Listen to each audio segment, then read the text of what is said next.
Hello, everyone. Just as the Sun Antares window is closing, another window is opening, this time the Great Attractor.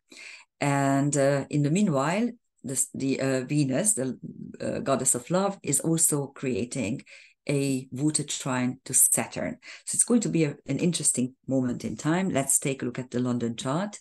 And we are going to look at both energies.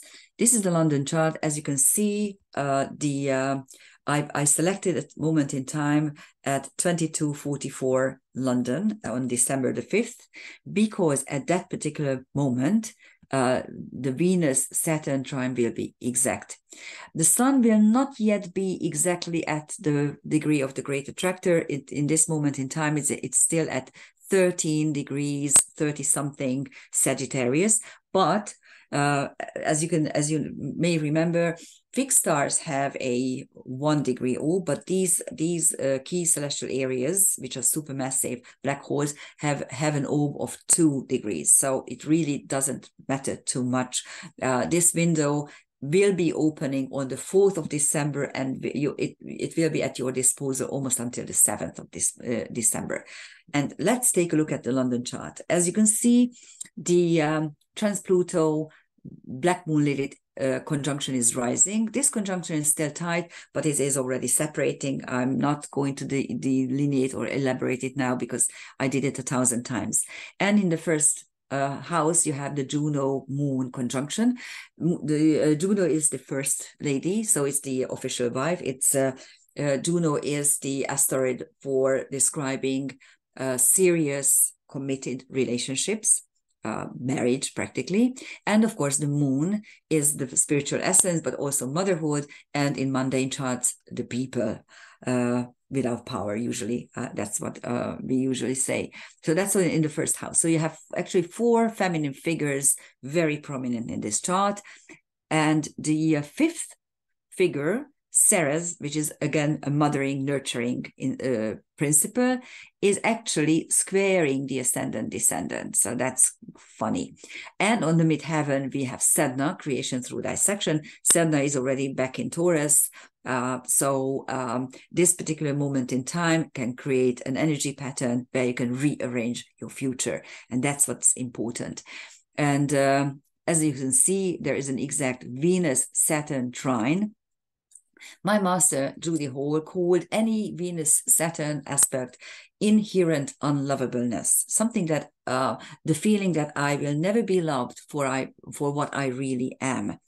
And even the good aspects, even sextiles and trines, can work not very well in the first couple of years until the Saturn return, I would say. Then we learned to work with Saturn's energy, and it's easy, it becomes easier. But this is a beautiful trine, really. Although Venus is in its detriment in Scorpio, in karmic astrology, we look at planets that are in detriment in a different way. We don't say they don't work well. We say that these planets cannot really work for the native, but he or she can utilize it for others. So this is love utilizable for others. And we are actually nearing Christmas. So this is a perfect time to utilize it. And Saturn gives you the borders, the obstacles and the big trials and tribulations, but at the same time, graspable things. Well, in Pisces, it's not really graspable to say the least. Saturn doesn't like to be in Pisces. And if you look around the craziness of the world, I mean, the total craziness of the world, that is because both Saturn and Neptune are in Pisces. So there are no borders, there are no graspable, solid things. Everything is like mishy-mushy, and you don't know how to react to the madness of crowds, to use Douglas Murray's expression, but that's because that is really what's happening. We are going to look at the Great Attractor in a minute, but I wanted to show you a configuration which I named Sailboat, which are really 2 dissociate engines. You may remember that an engine is made up by a trine, a square, and a quincunx, and we can define engines by noting what type of square and what type of trine combines into this particular pattern. And engines are very nice energies, because they give you stamina, they give you push, and actually there's a huge drive in it, and also a karmic situation that karmic situation that needs to be resolved can be done by the blessing of the trine and the energy of the square. So they are very beneficial actually. The problem here is, and this is one reason why this whole thing doesn't actually combine into a trapeze, because you don't have the top of the trapeze, which would be a semi-sextile, but the distance between Saturn and Pluto is too big, because Pluto is in 28 degrees and Saturn is at almost 1.5 degrees. So, and as you may remember, a semi-sextile has a 1.5 degree orb at the most. So let's take this apart and let's see why this is a sailboat. So actually, and it can actually help us sail into nicer places. Here's the problem, which is not even a problem, because if you take a look, it's the squares that are out of sign. That's why they are dissociate, because Saturn is already in Pisces. Here you have the degrees here, so you can actually check it. And Sedna went back into Taurus. So actually this is a square which has sextile energies. So it's mellowed. It is much less pushy than a normal square. Where you have both in cardinals, or both in mutables, or both in fixed. And the same goes for the Venus-Pluto square, which again is no longer there energetically, and hardly there by degree as well, because well, it's still there. Yes, the square has a 4-degree orb in karmic astrology, but Venus is in Scorpio and Pluto is in Capricorn. So again, you have a sextile energy within the square, so it softens it. And what puts together the two configurations is a semi-square, which is always helpful, which is helpful tangent. This is how we describe it, between the Sun and Pluto. So you still have this magical energy there. But the fact, the mast of the whole configuration is the Sun Sedna quindecile. Quindecile, 165 degree, is both obsession and ambition. In this case, the sun is highlighting and illuminating the potentials of Sedna, creation through dissection, which means, and this Sedna is on the midheaven, so it simply means that we have this potential to overcome difficulties with ambition, of course, and sail into nicer waters, so to speak, use the sailboat energy, simply by understanding that we need to dissect whatever is not working in our world, and a number of things are not working. Whole Europe has become a completely dysfunctional place where nothing is important than just gender things and green. So the two idiotic, crazy ideas, the green agenda and the gender agenda, this will be done away, believe me, by the time when Saturn and Neptune are moving into Aries. There will be no such things. You will see that all the craziness will be gone. Okay, here are the transcendental celestial objects, which may help us to understand the whole thing. We are going to look at the Great Attractor in a minute, what it is. Although I think I have a couple of videos out there, the three key celestial areas in karmic astrology, and one of them is the Great Attractor. Anyhow, but there's also Cassandra, which means that, yes, I told you so, but you didn't pay attention. On Sedna, you have the Pleiades. Sometimes more somnus is within 1 degree, or whenever it happens, I will always put it on the chart. At the moment, it's a little bit wider than 1 degree, so that's why I didn't put it there. But yes, more somnus and Sedna are kind of traveling together. And more somnus was very prominent with the during the pandemic, which they're planning now something else, and there will be another pandemic. They are already concocting it. As I'm making this video, the thing that they are trying to push now is the WHO's new agenda for this world surveillance and world authorization, that they can tell when and how there's a pandemic and how to deal with it and what to do. So sovereignty of nations is taken away, and this mega super galactic energy is moving in and trying to control our lives. Don't allow it ever. Okay, on Venus you have hubris. That's the hubris. Yes, Adonis, the beautiful boy. Okay, lovable boy, and Fantasia, fantasy, and Haumea, which is a TNO.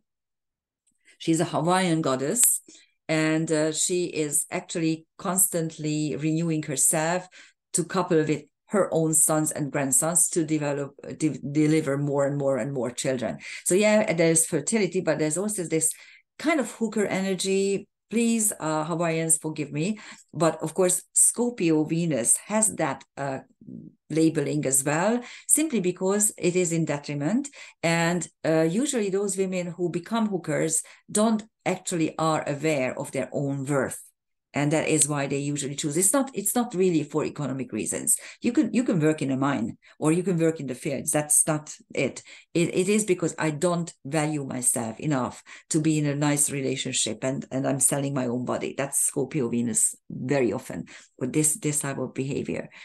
And okay, so and Homer kind of taps into this notion. On Saturn, you have China. I will be wondering. Okay, I will be watching what China has what situation China is actually triggering in these days. And on Pluto, you have still the two TNOs, or actually these are centaurs, true centaurs, Orius and Amicus. Besides astronomia, the stars, the starry sky, to understand the starry sky. Orius is the mitigating factor when you don't get the punishment that you deserve because who you are. And this is exactly, look around. This is exactly, look at Hunter Biden's laptop. Look at Boris Johnson's negotiations. Look at any of these. Look at the Pfizer contracts and von der Leyen situation. They get away with murder and nothing happens to them. It's ridiculous. Okay, and then Amicus, the other centaur who is fighting with a candelabra. So it's like, I want to win no matter what, and I don't care for saintly or sacred objects. So, and that's what happens with plutocracy if you look around. Okay, and here's the Great Attractor. And as you can see, it is this region in the night sky is called Laniakea. It's a huge cluster of galaxies. It's really a super cluster. And here's the Milky Way, one of the galaxies among, I don't know, 1 million or 10 million. I have no idea how many, but these little tiny points are all galaxies. And the center of this of Laniakea is called Great Attractor. And the reason is because usually these super clusters have supermassive black holes in the middle. And this particular one doesn't seem like a black hole, but we don't know what it is.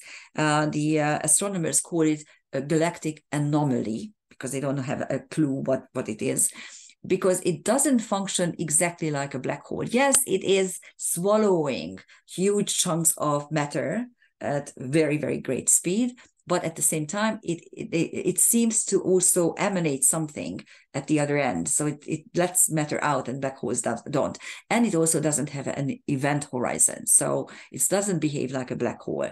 And in karmic astrology, the Great Attractor is describing the karmic dilemma of fate and free will. How much fate are you coming in with, and what are the things where you can utilize your free will? And I always say that yes, do utilize and do exercise your free will. Just don't exercise it at the account of others. So take them into account. Take into account other people's will and other people's free will, and that is where you can actually move around. And those are one of the obstacles, actually, that I can't do whatever I damn well please. And it's not really being fated. Being fated, yes, I do believe that there are fated things in a natal chart and in our lives, things that we need to learn, things that we need to accomplish. But at the same time, we don't know how to sometimes. And this kind of binds us to fate, Whereas what we should learn is to utilize our free will. And we also should learn how to love ourselves in order to love each other. Because if you don't love yourself, no one will, believe me. Thank you for listening. Bye-bye.